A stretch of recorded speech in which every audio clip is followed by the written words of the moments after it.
No primeiro dia a gente estudou que quem busca a Deus sinceramente é aquele que se apresenta diante do Senhor na total condição de pecador.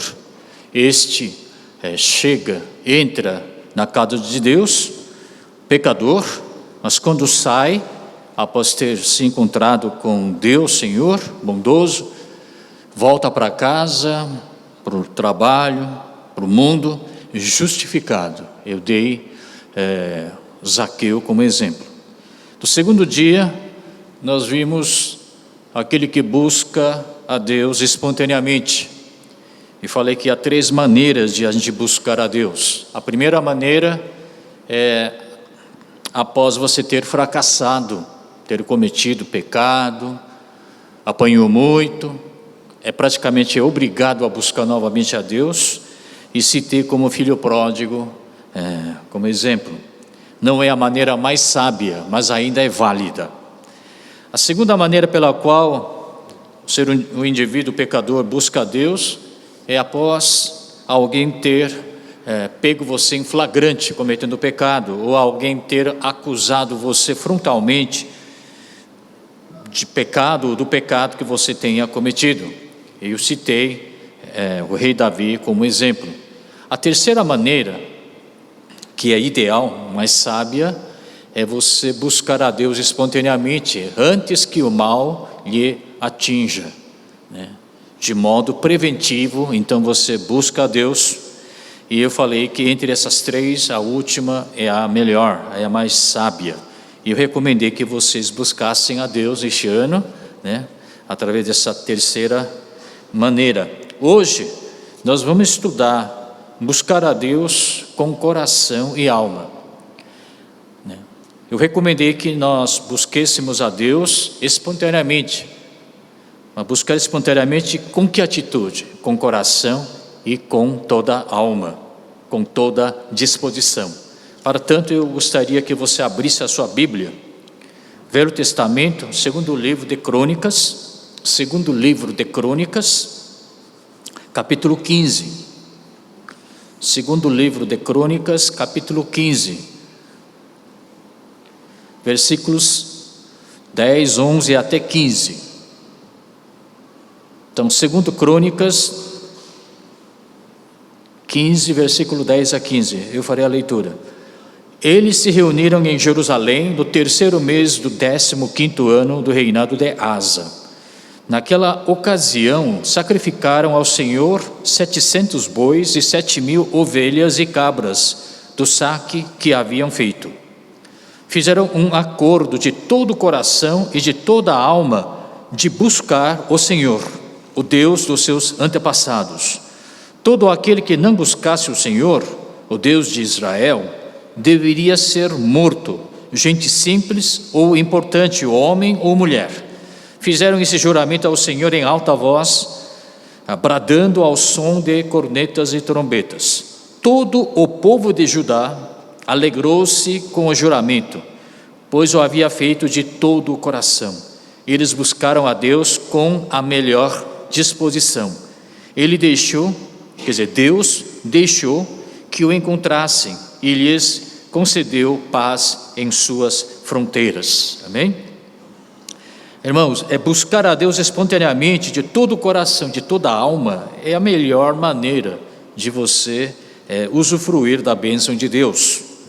Com a mudança de endereço da nossa igreja, eu sei que alguns dos irmãos, que nunca frequentaram igreja, vieram se juntar à nossa comunidade. Irmão, isso fez muito bem. Agora, os demais, ainda ao longo da jornada espiritual de cada um, tomaram uma resolução mais concreta, e aproveitando essa ocasião do início de um novo ano, dar uma arrancada, dar uma última arrancada e tentar servir ao Senhor da melhor maneira possível. Também fez muito bem, irmão. Eu quero parabenizar essa determinação que você acabou de tomar. Assim como a gente tem que cuidar do seu próprio alimento, O alimento espiritual também tem o mesmo comportamento, tem o mesmo caráter. Você precisa buscar, você mesmo, espontaneamente, o seu alimento espiritual. Ninguém vai trazer para você comer, né? Você tem que ir atrás do alimento espiritual. Em outras palavras, você precisa buscar espontaneamente a Deus. E quando a gente busca de todo o coração, de toda a alma, a nosso Deus querido, será que Ele nos recebe? Ele se coloca à nossa disposição? Ele se encontra com a gente? Sim. O versículo 15, dá uma olhadinha, e ele diz o seguinte: eles buscaram a Deus, o povo de Judá, com a melhor disposição, e Ele, Deus, deixou que o encontrassem, né?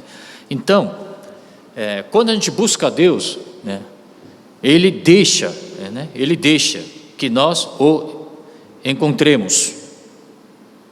Mas tem uma condição, pré-requisito: você precisa buscar a Deus com a melhor disposição. Você precisa buscar a Deus intensamente, em outras palavras, de coração e de toda a alma, né? Porque nosso Deus não é um Deus ocioso, que não tem nada o que fazer, né? E aquele Deus tão fácil que basta, né, você só mencionar o nome dele e ele, prontamente ele aparece diante de você. Não é bem assim. No entanto, o que nós fazemos é o seguinte: quando há tempo, a gente busca. Quando você acha que eu não tenho tempo, eu ando muito ocupado, você deixa de buscar. Você está bem humorado, aí vem a igreja. Quando está mal humorado, fica em casa. Quando a igreja agrada a seu gosto, você vem. E quando você acha que Deus mexeu com seu orgulho, você não vem. Essa busca condicional, né, baseada no seu humor do dia, na sua condição física, mental, né? Isso não é, na verdade, buscar a Deus com o coração e com a alma. Não é assim que se busca o nosso Deus. Quando a gente convida algum incrédulo para aceitar Jesus, a gente convida ele a vir à igreja, a principal desculpa que o incrédulo te dá é a seguinte: olha, eu ando muito ocupado. Quando tiver um tempinho, eu vou aí. Eu vou visitar a sua igreja. Irmãos, Deus não é um ser superior que a gente busque quando sobra tempo. Ao contrário, você tem que separar muito, bem planejado, tem que separar um tempo próprio para buscar a Deus.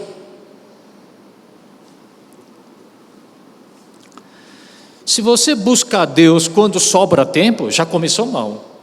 O resultado é muito previsível.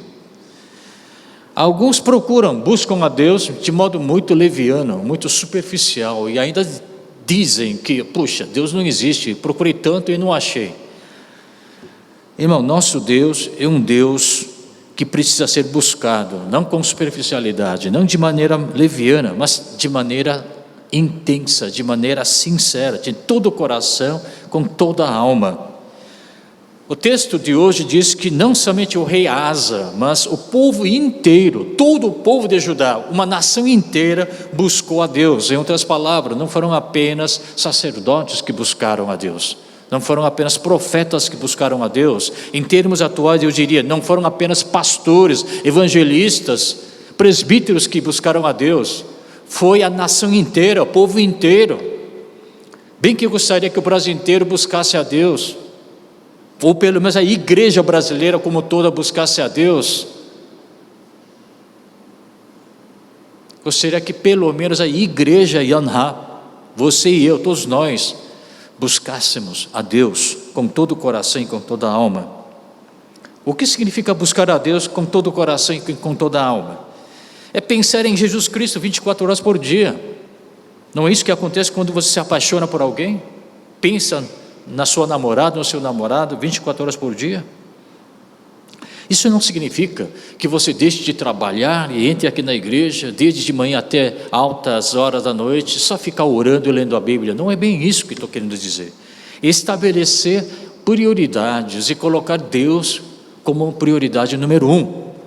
E toda a sua vida gira em função de Deus. Não é o sol que gira em torno da terra, é a terra que gira em torno do sol. Da mesma forma, a sua vida devia girar em torno de Deus. não Deus em torno de você, mas no entanto é isso que acontece hoje em dia. Você estabelece a sua agenda, você traça toda a sua programação, talvez para o ano inteiro. Depois você quer que o tempo de Deus, a agenda de Deus seja adaptada, se ajeite à sua agenda, a seu tempo, a seu conforto, a seu lazer.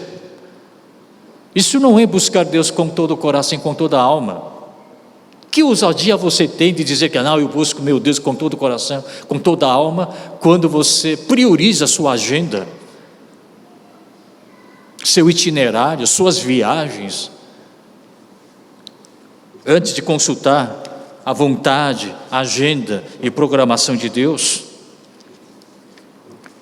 Crescimento espiritual exige sacrifício, e buscar a Deus também requer nosso sacrifício. Eu tenho falado há pouco que uma das condições ou pré-requisito para você encontrar Deus é que você o busque de todo o coração, de toda a alma, com a melhor disposição. Mas existe uma graça de Deus que supera tudo isso. Por que eu digo isso? Porque mesmo que você não tenha buscado a Deus com todo o coração, de toda a alma, há momentos em que Deus deixa se encontrar com você. Há momentos em que Ele vem se encontrar com você. Isso é graça do Senhor. A parábola do filho pródigo. Irmão, filho pródigo certamente não era um filho que buscava seu pai de todo o coração, de toda a alma, com a melhor disposição que ele tinha. Não foi. Ele foi pecador, traidor, ingrato. Mesmo assim, quando ele voltou a buscar a seu pai, ele o abraçou, o recebeu de braços abertos. Esse é o nosso Pai Deus, Pai bondoso, misericordioso, que embora a gente não tenha o buscado intensamente, sinceramente, espontaneamente, de coração e com alma, Ele nos aceita. Por isso essa parábola de filho pródigo serve de grande força e consolo para nós pecadores, quando nós decidimos a buscar Deus novamente, apesar de sermos pecadores. Agora, a parábola de filho pródigo termina com a volta dele, com o retorno dele à casa do pai dele. Agora, vamos supor que haja a segunda parte da parábola de filho pródigo. Aí pergunto, qual teria sido o conteúdo da segunda parte da parábola de filho pródigo? Provavelmente seria sobre como o filho pródigo, após ter voltado à casa do pai dele, teria vivido com o pai dele. Como ele teria vivido com o pai dele, todo arrependido, tal, né? A Bíblia não conta, mas a gente pode deduzir. Por quê? Porque a Bíblia fala com que atitude ele retornou à casa do pai dele. E vamos ler então essa passagem na Bíblia, que é Lucas, né? Filho pródigo voltou. Olha, ele voltou da seguinte maneira: não sou mais digno de ser chamado teu filho, trata-me como um dos teus empregados. A seguir levantou-se e foi para seu pai. Então isso me permite deduzir que o filho pródigo, embora ele continue sendo filho pródigo, filho, né? Ele voltou à casa do pai na condição de um empregado, de um servo. Irmãos, buscar a Deus de todo o coração e de toda a alma significa você se tornar servo do seu pai, se tornar servo do Senhor, apesar de que a nossa identidade como filho de Deus não muda, não se altera, mas a sua disposição, a sua atitude deve ser que nem a atitude de um servo. Agora, como é que é a vida de um servo? Muito simples. A vida dele gira em torno da agenda do patrão, do Senhor. As prioridades deles são estabelecidas de acordo com as prioridades do seu Senhor. Toda a sua agenda, toda a sua programação gira em função, estabelecida em função das prioridades, da agenda, da programação do Senhor.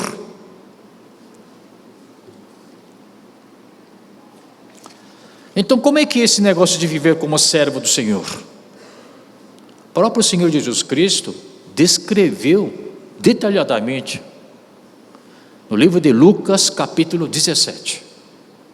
Por falta de tempo, eu vou falar aqui a história.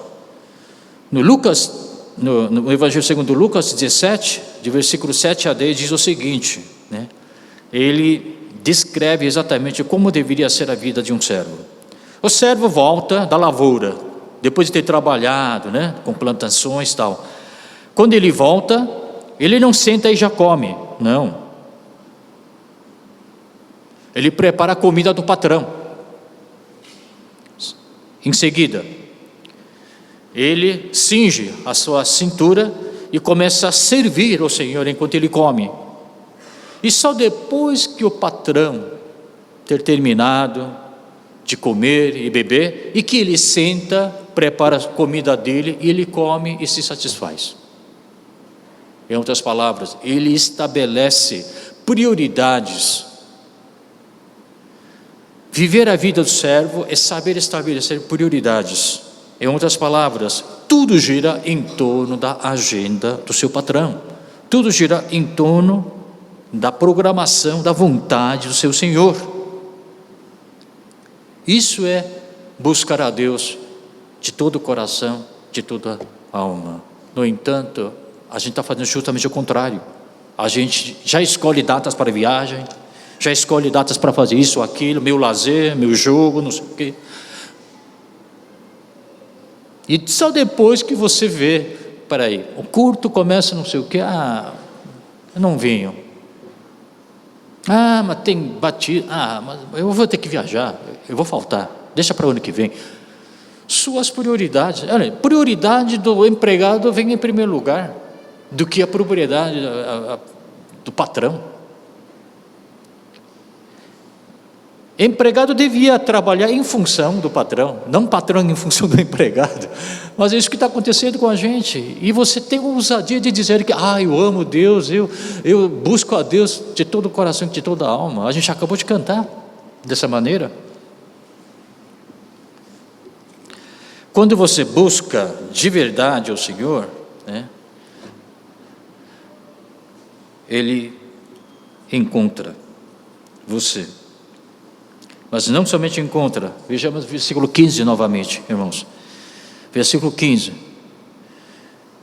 Quando você busca Deus com a melhor disposição, Ele deixa que você o encontre, mas também concede a você paz em suas fronteiras, paz. Então, essa é a grande bênção que nós temos, né? E próprio Deuteronômio também já disse no capítulo 4, quando a gente procura de todo o coração e de toda a alma, e o povo encontrará, achará o Deus. Agora, existe uma grande graça do Senhor, que é maior do que qualquer outra coisa que eu encontrei. A Bíblia disse que não somente nós busquemos a Deus, mas Deus também nos busca. Uau, o que é isso? Foi assim que Deus buscou Jó. Nosso Deus é tão bondoso que Ele não espera que Ele seja buscado.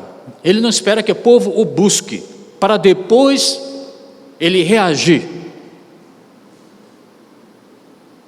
Ele é muito mais ativo do que a gente imagina. Ele mesmo sai para buscar aqueles que o buscam. Ele fica vigiando, ele fica olhando para lá e para cá, para ver quem é que realmente lhe busca de todo o coração, de toda a alma. Veja Salmo 14:2, Salmo 52.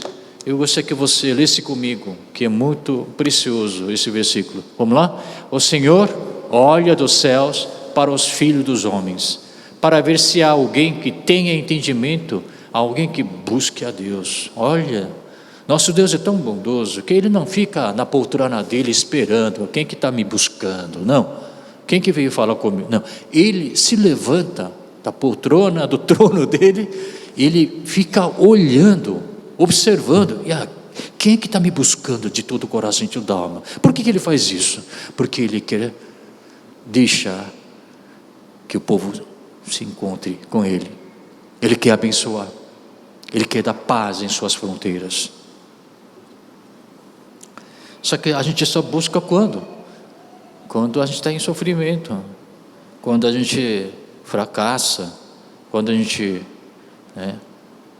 sente solidão, encontra alguma dificuldade, A gente devia buscar Deus em 4 estações, mas não é isso que acontece, é a nossa fraqueza. Eu também não gosto que eu seja assim também, Mas eu não vou desistir por causa disso, Embora não seja a maneira mais correta, mais ideal e sábia, mesmo que eu me identifique com o filho pródigo, eu quero voltar para Deus, eu quero buscar a Deus, porque essa busca ainda é válida. Nosso Deus me aceita, Nosso Deus nos aceita, nos quer abençoar. Por isso, na história da parábola do filho pródigo, não somente o filho pródigo busca seu pai novamente, mas o pai também busca o filho pródigo. Não é assim a história? Mal avistou o filho, o pai corre em direção dele e o abraça, bota sandálias novas nos pés. Isso significa que o pai também estava buscando o filho pródigo, o filho dele. Então a busca não é unilateral, é bilateral. Por isso que eu digo que nosso Deus é tão bondoso, Ele é maravilhoso nesse sentido. Agora, há 2 tipos, 2 categorias de pecadores. Existe o pecador sábio e o pecador nécio, o pecador imprudente, O pecador nécio, o pecador imprudente, é aquele que, por motivo de seu orgulho, ele não busca a Deus.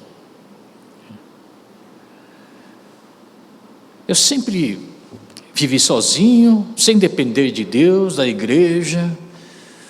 Nunca me interessei em procurar alguma igreja, alguma comunidade religiosa, mas só agora, porque eu fiquei doente, porque eu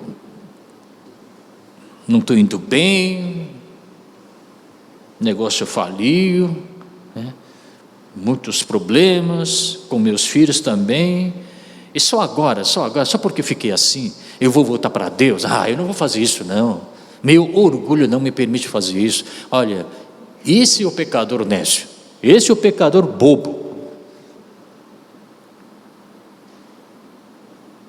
Cristianismo não é uma religião em que você levanta ou você manifesta seu orgulho diante de Deus. Ao contrário, você devia deixar um pouco de lado seu orgulho, se rebaixar diante de Deus. Por quê? Porque quanto mais você se tornar humilde diante de Deus, mais Deus levanta você, coloca você lá no alto. Porque quando o filho pródigo voltou, e ele voltou naquela condição miserável, todo humilhado, o que Deus Pai fez? Deus Pai disse: olha, este foi um filho perdido que foi achado, era morto e agora está vivo. Por isso é justo a gente alegrarmos e a gente regozijar.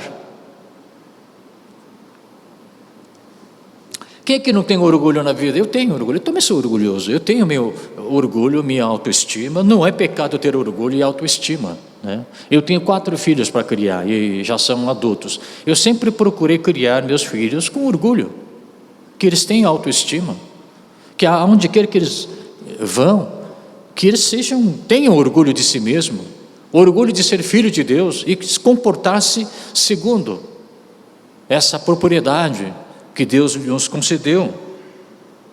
Eu não quero que meus filhos vivam que nem sei lá, João ninguém, vai com as outras. Não, que tenha opinião própria, tenha orgulho de si mesmo, tenha autoestima, autoconfiança, porque é assim que nosso Deus Pai também quer que nós sejamos, que nós nos valorizemos, quem nós somos, filho de Deus, com orgulho, com autoestima. Agora, a maneira como o nosso Pai, né, nos dá formação, a maneira como nosso Deus Pai nos educa para que a gente possa ter esse orgulho, né, no bom sentido, né, orgulho e autoestima, é um pouco peculiar. É um pouco peculiar. Como é que ele faz isso? Tiago diz muito bem, diz assim, ó, humilhem-se diante do Senhor, e Ele os exaltará. Essa é a maneira peculiar do nosso Deus Pai educar nós que somos seus filhos. Quando você se humilha, e quanto mais você se humilhar diante do Senhor, estou dizendo, mais Ele vai exaltar você. Não é o mundo que vai exaltar você, tem que ser Jesus, o Senhor que tem que exaltar você, porque a exaltação que o mundo te dá é passageira, efêmera, e muda constantemente, mas exaltação que Deus lhe concede é algo eterna, é verdadeira, não muda. Por isso Mateus capítulo 20 diz o seguinte, né? Quem quiser tornar-se importante entre vocês, deverá ser servo. Quem quiser ser o primeiro, deverá ser servo. Ele enfatiza que você seja servo de Deus, servo de outras pessoas. E o próprio Senhor Jesus Cristo diz que Ele não veio para ser servido, mas para servir, como servo. Apóstolo Paulo também diz o seguinte, eu me fiz escravo de todos, de propósito, eu me fiz escravo de todos. Quem se faz escravo de Deus, escrava do Senhor, escravo de outros, é aquele que realmente busca a Deus de coração e de toda a alma. Jesus fez isso de maneira concreta, de maneira total. Ele foi tão submisso à vontade do Senhor, a vida dele girou em função do Pai, Deus Pai, e que ele se sujeitou até a morte. Veja como ele confessa. Ele diz o seguinte, eu não posso de mim mesmo fazer coisa alguma. Por quê? Porque ele é servo de Deus. Porque não busco a minha vontade, mas a vontade do meu Pai que me enviou. Jesus foi o homem que realmente soube buscar a Deus de todo o coração e de toda a alma. Ele colocou como prioridade número 1 a vontade de Deus. Colocou como prioridade número 1 a programação de Deus. Colocou como prioridade número 1 a agenda de Deus. E o resto, tudo ele se adaptou, tudo ele ajeitou para que a vontade de Deus se cumprisse. Foi assim que Deus se entregou, ou Jesus Cristo se entregou à cruz. E quando ele morreu na cruz, qual foi o resultado? Como é que o Deus reagiu a isso, Deus Pai? Nós sabemos muito bem que Filipenses capítulo 2, ele diz, para que ao nome de Jesus se dobre todo o joelho, que o nome dele está acima de todo nome. Foi isso que Deus Pai fez, ele prometeu a promessa dele. Quando você se humilha diante do Senhor, ele o exalta. Foi isso que ele fez. Irmãos, o que é cruz? Morte na cruz. O que significou a morte na cruz? A morte na cruz, a maneira que o ser humano inventou para rebaixar um outro ser humano, para humilhar ao extremo. Morrer na cruz é pior do que morte de qualquer animal. É degradar a dignidade humana a um inseto, a um animal qualquer, rebaixar ao máximo o orgulho de uma pessoa. Essa foi a forma que os humanos e outros povos inventaram para que a pessoa crucificada se sinta totalmente humilhado. E foi até este ponto que Jesus se rebaixou, ele desceu, mas de lá o Deus Pai o tirou e colocou na posição mais alta que qualquer ser humano poderia imaginar. Humilhem-se diante do Senhor e Ele os exaltará. Jesus cumpriu fielmente esta palavra. E Deus Pai fielmente cumpriu essa promessa. Ele o exaltou. Quero finalizar a palavra de hoje da seguinte forma: buscar a Deus de todo o coração, de toda a alma, significa viver que nem servo do Senhor. Portanto, eu gostaria que você vivesse o ano novo, 2020, como um servo do Senhor. Adaptar sua agenda à agenda de Deus. Adaptar seu tempo, sua maneira de pensar, de agir, à maneira de agir e pensar do Senhor Jesus Cristo. É para você restabelecer as prioridades e não fazer o contrário. Programar tudo, marcar as datas, depois tentar adaptar o tempo de Deus, a vontade de Deus, a agenda de Deus na sua própria agenda, no seu tempo e assim por diante.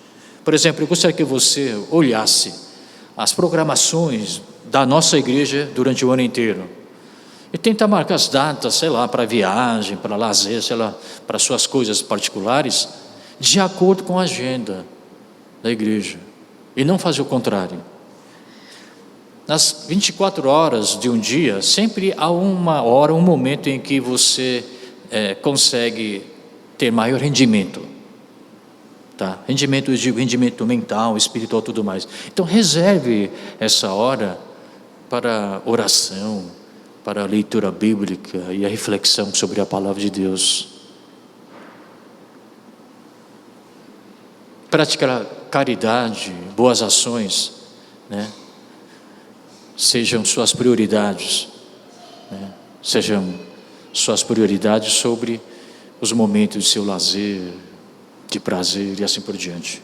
Assim gostaria, assim como nós lemos no texto de hoje, quando o rei Asa e todo o povo de Judá buscou de todo o coração, de toda a alma, Deus Jeová, todos eles foram agraciados, todos eles receberam a graça do Senhor, a paz do Senhor nas suas vidas, nas suas fronteiras. E eu gostaria que você também, no ano que começa a partir de hoje, buscasse de todo o coração, de toda a alma, o seu Deus.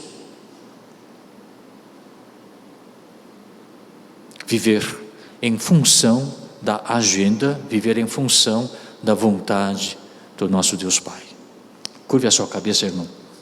Senhor Deus, hoje é o primeiro dia do ano novo, e hoje, junto com toda a congregação desta igreja Yaná, nós queremos realmente assumir um compromisso sério diante do Senhor, assim como rei Asa e todo o povo de Judá fizeram aquela promessa de buscar Deus de todo o coração, de toda a alma, com a melhor disposição, e até fizeram promessa de que se não fizesse isso, esse ser indivíduo poderia até ser morto. Que a nossa determinação e nossa resolução seja sincera, Pai, e que esse ano 2020 seja um ano em que haja realmente um grande rendimento espiritual em nossas vidas, que nós realmente vivamos em função da agenda, a função da programação, em função da vontade do nosso Deus. Por isso eu oro neste momento, que a graça do nosso Senhor Jesus Cristo, e o grande amor do nosso Deus Pai, e a comunhão do Santo Espírito, repousem sobre todos nós, agora e para sempre. Amém.